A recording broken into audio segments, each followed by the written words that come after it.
Hey guys, it's Courtney with Microblademepretty.com. This is video number 2 for the washable makeup training. So let's master your makeup skills. All right, this is the biggest one and probably the most boring one that you're gonna watch, but please watch it because this is what a lot of people are missing. And this is a foundation that you must do. So it's sanitation. Yep, good old sanitation. All right, so this is so important, especially when you're doing makeup on other people. So mascara, you are going to change that mascara once a month, meaning throw it away, or if you're like super busy, throw it away every 2 weeks because that's going to get clumpy. And yeah, and there's a certain way to apply the mascara, which I'll show you in another video. So don't worry, I will touch back on that. But you are going to need supplies, cleaning, sanitizing supplies. And so the things that you're going to want to make sure you have are mascara wands, disposable. You're going to want some paper towels. You're going to want some hand sanitizer, and you're going to want some kind of metal tray that you can sanitize. So the metal tray is going to be something that you hold that will have the foundation put on it, colors put on it, because do not put your foundation right on the person's face, because then that just touched skin and it leaves. Sure, you can wipe the tip of that, but it's in there. Like, you just ruined that bottle of foundation and you might as well just give it to that person. So yeah, it's very important that you put the makeup on it. So pretty much your brushes, your makeup brushes that you use, you are not going to be putting that onto the products like the bottles of stuff. You're going to be swiping it on that metal tray that you have. Now eyeshadows, you can do eyeshadows a little bit differently because you can swipe it right on the eyeshadow because you can clean it versus inside a bottle of liquid makeup or something. So basically what you're gonna do is keep those brushes clean in between every single client. Do not double dip on anyone's skin ever. You can spread pink eye if you did. You can spread all sorts of fungus. You just don't. Oh my gosh. Just about lost the camera there. Yeah, don't do that at all. All right, so another thing I do like to plop into my kit is mints, because you're right in front of someone's face and I'm just, I would like to have some mints so I'm not like, in someone's face. Or if it's like a bride, maybe they want a mint, big day. Sometimes they want the mints too. So it's good to just have on hand and you can give it to someone if they want. So when you first see your client, you're going to use that sanitation, sanitizer. Use that sanitizer on your hands. Before you get there, you should have washed your hands with soap and water, but in front of the client, use that sanitation. Why do I keep saying that? Sanitizer. People like to see that you're clean. They like to see that. So you will have everything clean, ready to go for that first client.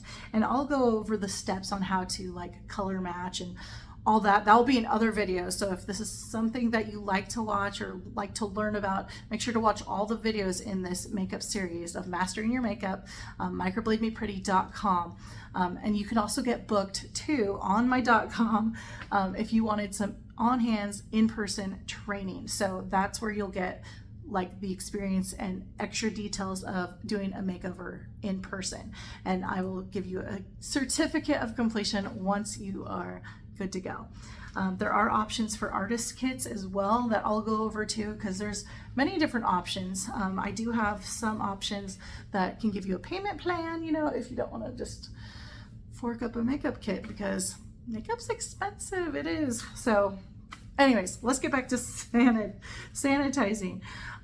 So basically when you are working with the makeup, right? And let's say you are doing the mascara, remember to use that wand, dip it in the mascara, like unscrew the mascara. Put that wand that it comes with to the side on a paper towel, somewhere sanitary, somewhere clean. You don't want to just set that on a desk either, because you're going to be putting that back into the tube. So I always have a paper towel and I set it on the paper towel. Then I get my disposable wands, stick it in there, and you don't want to pump, because then you're just going to be gaining a lot of air in there and it'll get drier faster. It's just no good. So put it in there and then swirl it around, and then you can use it.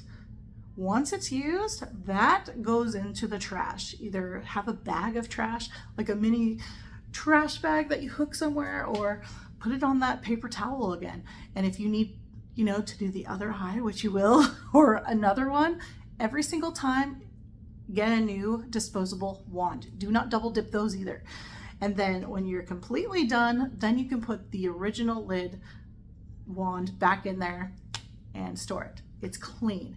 Now, with your brushes, you're going to want a brush cleaner. There are many different kinds. I have my favorites that I can share with you.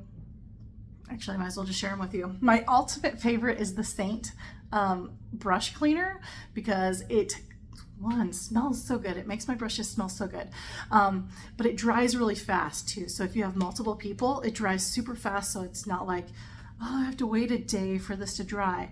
The next one would be Max brush cleaner. That one does take longer to dry, but it's cheaper. So kind of figure out what you want. But those are my top two. And then let's see. When you're cleaning you don't need to clean the foundation squirter thing, because remember, you didn't touch it on anything. So put that away. But you will have to clean like any bronzers if they were in a container, powdered or cream. You'll also need to, if you're using cream foundation, you will have to clean those too if you didn't scoop it out on your tray. Eyeshadow, you're gonna need to clean those too. So what you can do is have a little spray bottle of alcohol, spray it down, and then get paper towels and wipe each color. Don't just wipe. Like every time you wipe, you need a new part of that towel to then wipe, so it's clean. Does that make sense? Let me know if that doesn't make sense. I tried to make that make sense. So those are the majority of the main cleaning supplies that you want to have on hand in your kit. All right, if you have any questions, please drop them in the comments. We're going to go on to the color wheel in the next video. So if you need any help or want in-person training, be sure to go to microblademepretty.com to get booked. This is Master Your Makeup, the washable kind. And I'm Courtney. All right.